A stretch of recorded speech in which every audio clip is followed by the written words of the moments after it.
بسم اللہ الرحمن الرحیم۔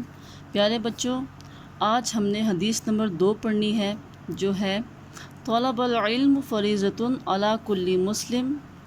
طلب کرنا علم کا فرض ہے ہر مسلمان پر، یعنی کہ علم کی طلب ہر مسلمان مرد و عورت پر فرض ہے۔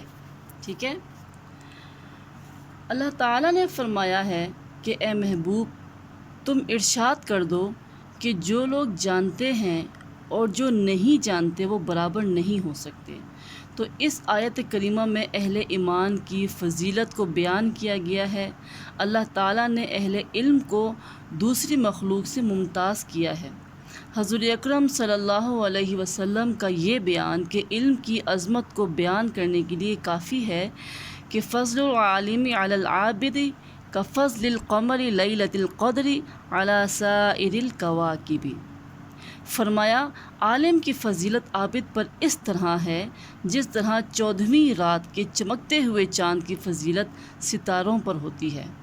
یہاں عالم کا مقابلہ کسی عام شخص سے نہیں کیا گیا، بلکہ ایک متقی اور ایک پرہیزگار، ایک عبادت گزار شخص کے ساتھ کیا گیا ہے۔ یعنی کہ ایک علم رکھنے والے انسان کی جو فضیلت ہے، برتری ہے، وہ ایک عابد پر زیادہ ہے۔ ٹھیک ہے، اس سے علم کی اہمیت کا اندازہ بخوبی لگایا جا سکتا ہے۔ حضور اکرم صلی اللہ علیہ وسلم نے جس بات پر ناز کیا وہ یہ ہے کہ انما بعثت معلما، مجھے معلم بنا کر بھیجا گیا ہے، اور آپ نے امت کو بھی تعلیم حاصل کرنے کی ترغیب دی۔ دنیا کا کوئی بھی مذہب علم حاصل کرنے کی اس قدر ترغیب نہیں دیتا جتنا اسلام نے ہمیں دیا ہے۔ قرآن کریم کے نزول کا آغاز ہی لفظ اقرأ سے ہوا، جس کا مطلب ہے پڑھ۔ حتیٰ کہ انسان کو جب شرف دیا گیا فرشتوں پر تو اس کا سبب بھی علم تھا۔ آدم کو چند چیزوں کے نام سکھائے گئے، اور جب فرشتوں سے ان کے بارے میں پوچھا گیا تو انہوں نے کہا کہ ہمیں ان کا علم نہیں دیا گیا، سو ہم ان کے نام بتانے سے قاصر ہیں۔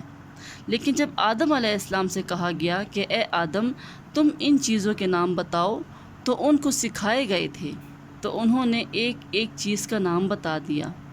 تو تب اللہ تعالیٰ نے فرشتوں کو حکم دیا کہ آدم کو تعظیمی سجدہ کریں۔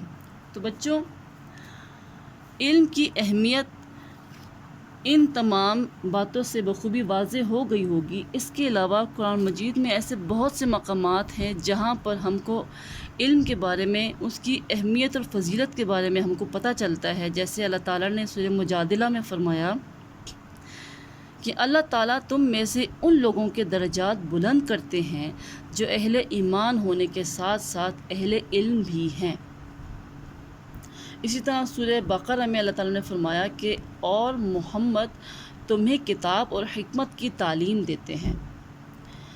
بچوں، صرف قرآن مجید نہیں، احادیث سے بھی ہم کو معلوم ہوتا ہے کہ علم حاصل کرنا ایک مسلمان مرد اور ایک عورت کے اوپر کتنا اہم ہے، کتنا ضروری ہے ان کے لیے، کیونکہ علم کو اور حکمت کو اللہ کو نبی پاک صلی اللہ علیہ وسلم نے مؤمن کی گم شدہ میراث کہا ہے۔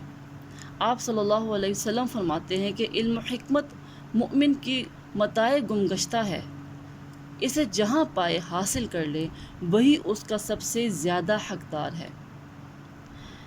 دوسری یہ بات کہ قیامت کے دن اللہ تعالیٰ کی عدالت میں اپنے فرائض اور ذمہ داریوں کے متعلق جواب دہی کرنی ہے، تو وہی انسان کامیاب و کامران ہو سکتا ہے جس کے پاس علم ہو اور جس نے علم کے ذریعے سے اپنی زندگی کو روشن کیا ہو اور ان راستوں کو اختیار کیا ہو جو اللہ تعالیٰ کی خوشنودی کی طرف، اس کی رضا کی طرف لے کر جاتے ہیں۔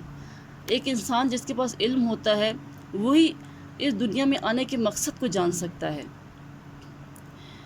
انسان اس وقت تک اپنے مقام اور اللہ کی طرف سے عائد کردہ فرائض کو جان نہیں سکتا جب تک کہ وہ مکمل علم حاصل نہ کر لے، جستجو حاصل نہ کر لے۔ ٹھیک ہے، تو علم جو ہے وہ اللہ تعالیٰ کا نور ہے، اور جس کی روشنی میں اللہ تعالیٰ کے احکام کو جانا جا سکتا ہے۔ علم ہی کی مدد سے انسان اللہ تعالیٰ کی رضا کو حاصل کر سکتا ہے، اس کے احکامات کو جو قرآن پاک میں لکھا ہوا ہے اس کو جان سکتا ہے۔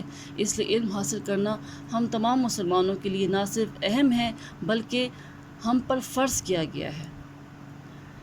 امید ہے کہ آپ اس حدیث کی اہمیت کو سمجھے ہوں گے۔ اس حدیث کو میں نے ایک کاغذ پر تحریر کیا ہے۔